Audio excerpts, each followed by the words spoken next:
Hello and welcome to another episode of We Talk. My name is Irene Marie van der Walt and I am here to usher you into the weekend. We are so close but yet so far. So in today's episode we are getting in the weekend vibe a little bit with musician Riaan Smith, who is going to be telling us a little bit about the upcoming Windhoek Indie Music Fest. And then as always we have a chill segment, a news segment and a recommendation just for you. So stay tuned, we'll be right back after this.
People from the Ukrainian Association of South Africa protested outside the Department of International Relations and Cooperation, where the minister, Naledi Pandor, was hosting her Russian counterpart, Sergei Lavrov, for bilateral talks in South Africa on Monday.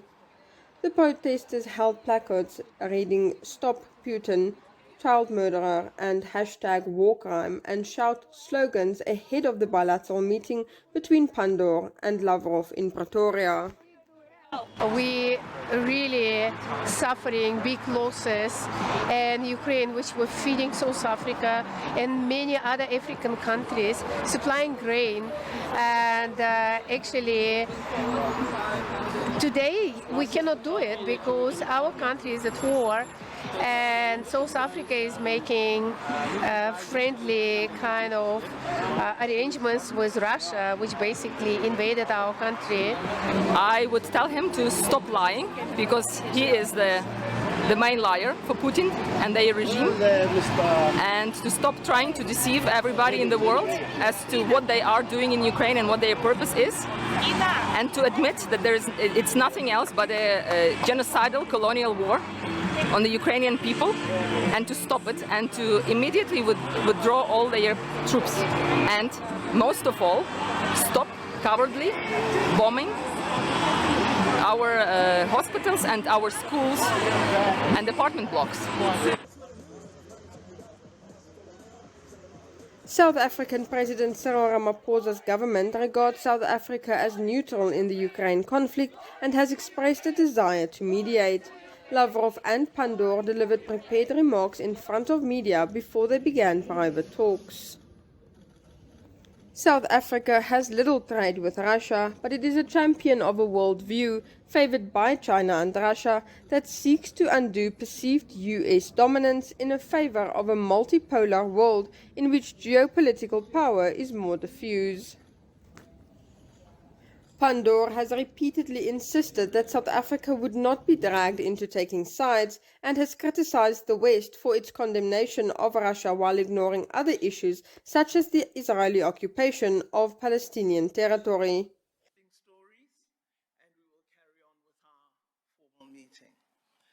We are all in favor of peaceful resolution of disputes, and will be always ready to discuss negotiated solution to any conflict on earth. Unfortunately, most of the conflicts launched by our Western colleagues did not lead to any improvement in the situation, and this is something which the world inherited. As regards the specific situation between us and Ukraine, It is well known that we supported the proposal of Ukrainian side to negotiate early in the special military operation, and by the end of March in Istanbul, two delegations agreed on the principles to settle this conflict. It is well known, it was published openly that our American and British and some European colleagues told Ukraine that it is too early to deal. And the arrangement, which was almost agreed, was never revisited by the Kyiv regime. And to say that we as South Africa welcome you. In September, President Zelensky signed a decree prohibiting all Ukrainian officials to negotiate on anything with the Russian Federation. So I believe it is absolutely obvious as regards the origin of the problem of lack of negotiations.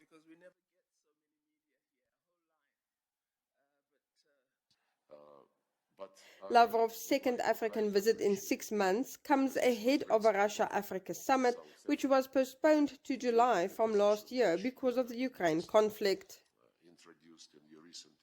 There was no official public comment from the Ukrainian embassy, but officials said it had asked the South African government to help push President Volodymyr Zelensky's 10-point peace plan, which he proposed to the G20 in November last year.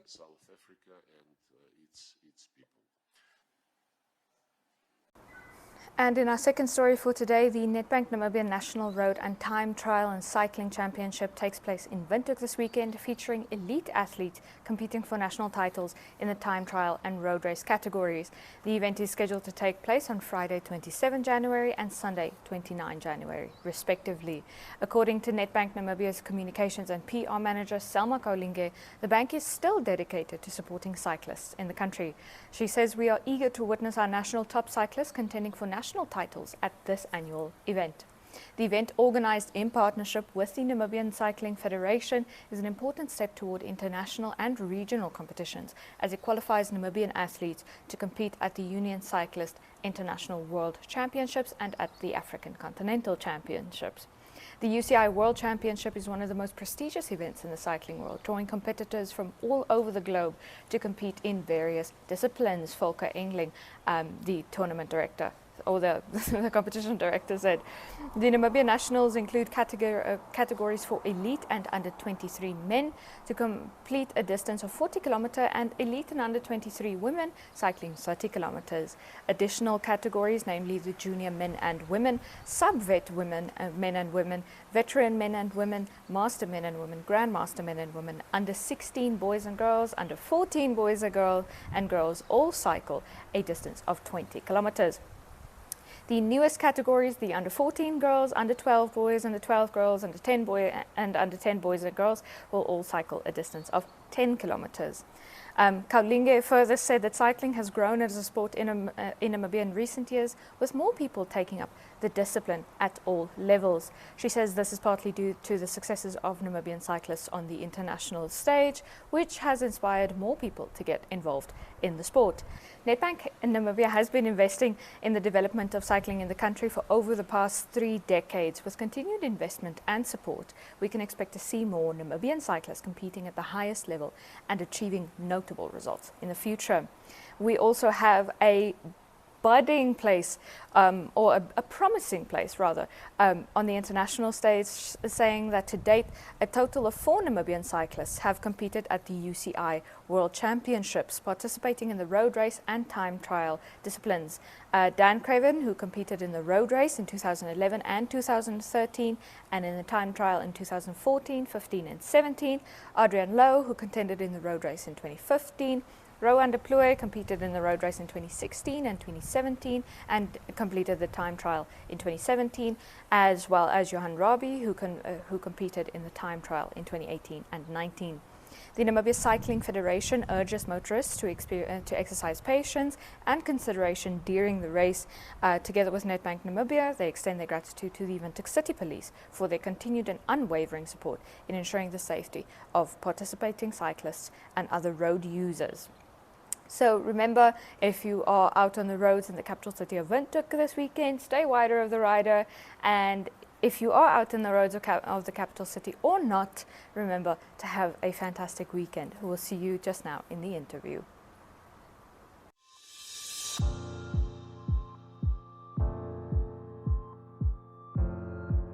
Kletskompas is 'n Afrikaanse kontinuïteitsprogram met Namibiese nuus en onderhoude. As jy jou handelsmerk of veldtog op hierdie platform wil vertoon, kontak klets@synergy.com.na.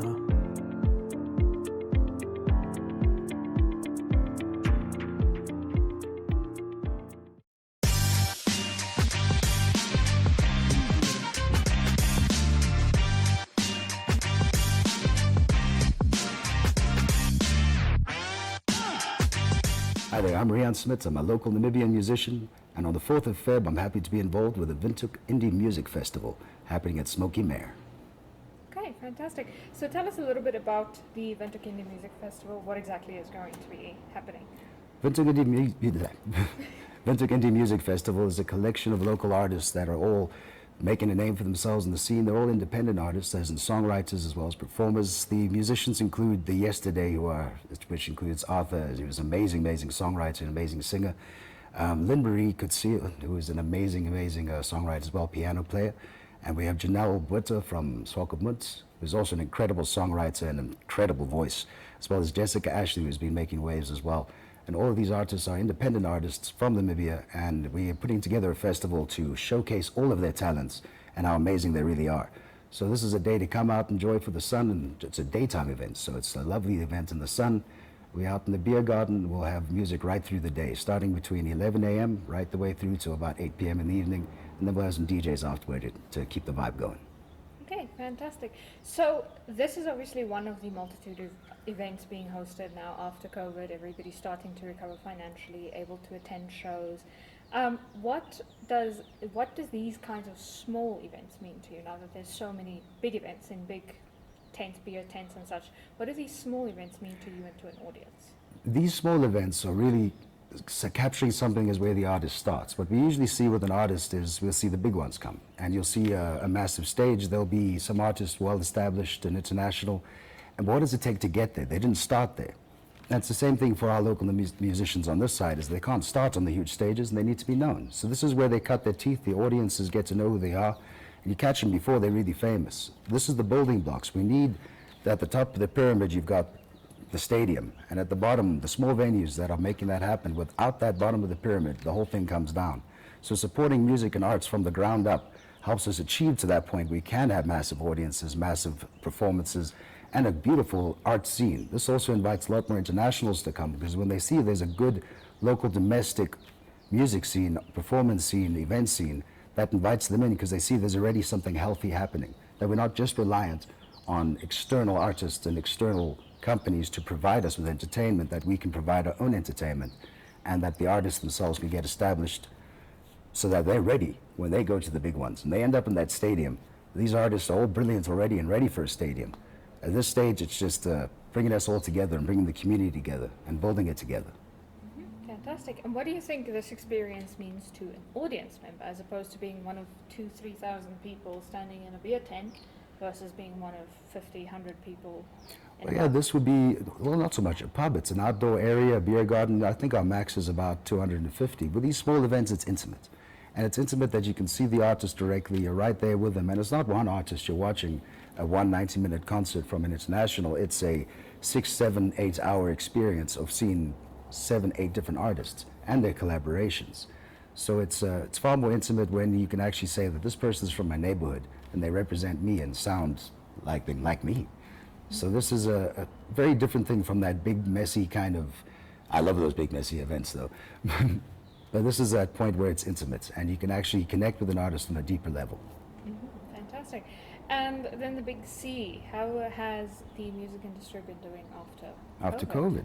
I think it's great. I think we all, after COVID, there was a lot of stresses during it, and now we don't have any restrictions. What we kind of have is, there's bigger issues in the world right now than COVID. There's all sorts of crises going on around the world, and the cost of living has gone up a lot. Entertainment is one of those things that is still a luxury, and it's not an expensive luxury really, but it's something that has a lot more staying power, and especially it hasn't died. It's strong. I see it everywhere, and post-COVID I see it stronger than ever, because it's like a revenge tourism. People were so kept up in their house for so long, it's like revenge concerting, like go to as many shows as you can. In my personal effect, I played 144 shows last year. That shows, for myself at least, it's busy, and I think it's busy all around. Okay, fantastic. And then lastly, what is the future of the music industry from where you're standing right now? I think there's a far more reach to independent kind of mindsets. Is the old music industry relied on labels in such a long way, in such a large way, technology being the big part of it. To record a song was very, very expensive. To record a music video, to promote it, even to get it released, was nearly impossible. It cost millions. And now we have this ability of the internet, as we've had for a while, where we can create something on a phone, use an inexpensive laptop to create our music and put it out there. And we can release it via CD Baby, DistroKid, various ways that you can get your music out there.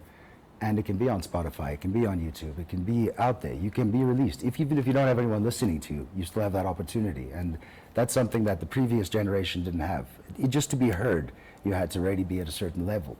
So I think now there's a lot more competition. It's a lot more, there's obviously way more people being able to be released. There's 100,000 songs every day being released. Most of them will never be heard. And it means we gotta stand out. We don't have the same industry that we did before. And in Namibia, we never could compete in that way. I think the best way for us is not to look at it as a music industry, but a music community. And it's a community of people creating shows for each other, creating art for each other, and not looking at it as a mysterious pie in the sky. Somebody's gonna throw millions at you one day and you're gonna have an overnight success. It's a continuous building every single day in your career, in your ability, in your friendships, in your community. And that's what it really is. The music's always been that. There's only been 100 years of music industry, but music's been around as long as humanity has. And that speaks a lot deeper than any industry. I'd say it's a community, way more than an industry.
And I have a shortcut to make this, because we don't want to be spending hours in the kitchen when we can be spending time with our friends and family.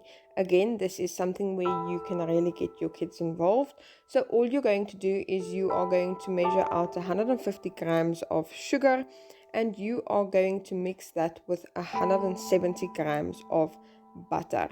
I am using white margarine, and that helps to not color my cookies yellow, and keeps them white. You're going to mix that for about 2 minutes until it's nicely incorporated, and then you are going to add 1 egg and your essence. I used vanilla essence, a teaspoon of vanilla essence and half a teaspoon of caramel essence, and it really makes a difference. If you don't have caramel essence, you can just omit it, or you can use any other flavoring you like, and that includes coconut. Coconut is a big hit in our household.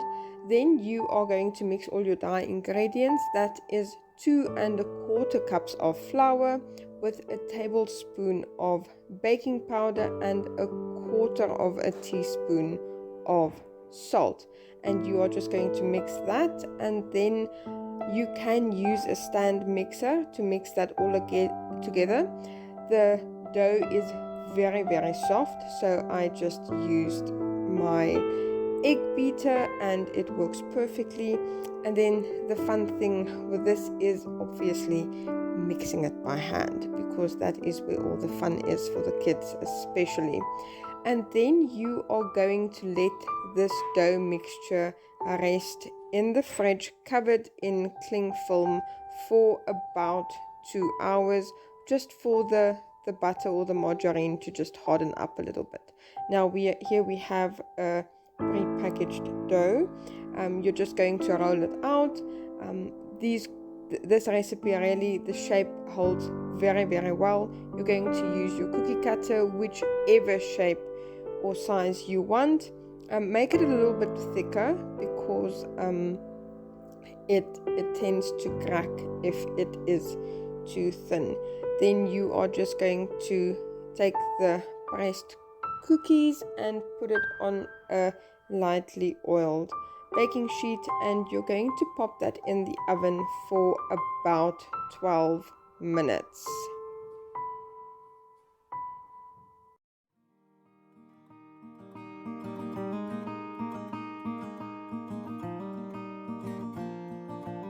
AgriMonitor is jou weeklikse landbouprogram wat jou die jongste nuus bring oor die landboubedrywighede, produkte, dienste en onderwerpe wat hiermee verband hou.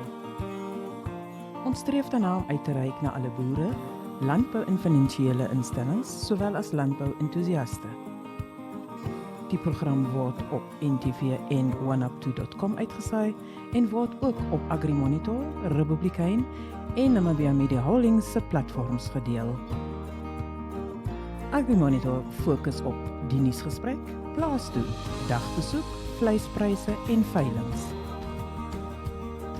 Vir enige advertensie of nuusverwante navrae, kontak agrimonitor@synergy.com.na.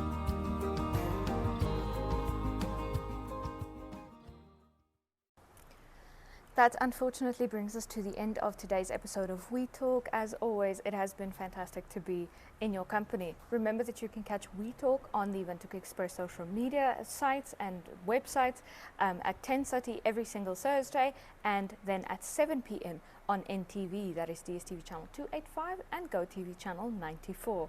So until next week, please make sure to be safe out on the roads. Please make sure, if you are driving in the capital city of Windhoek, to stay wider of the rider, to be cognizant of the fact that there may be riders on the road. We'll see you again next week. Have a good weekend.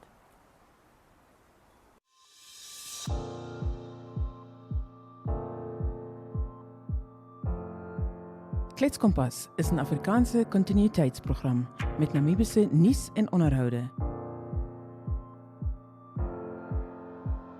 As jy jou handelsmerk of veldtog op hierdie platform wil vertoon, kontak klets@synergy.com.na.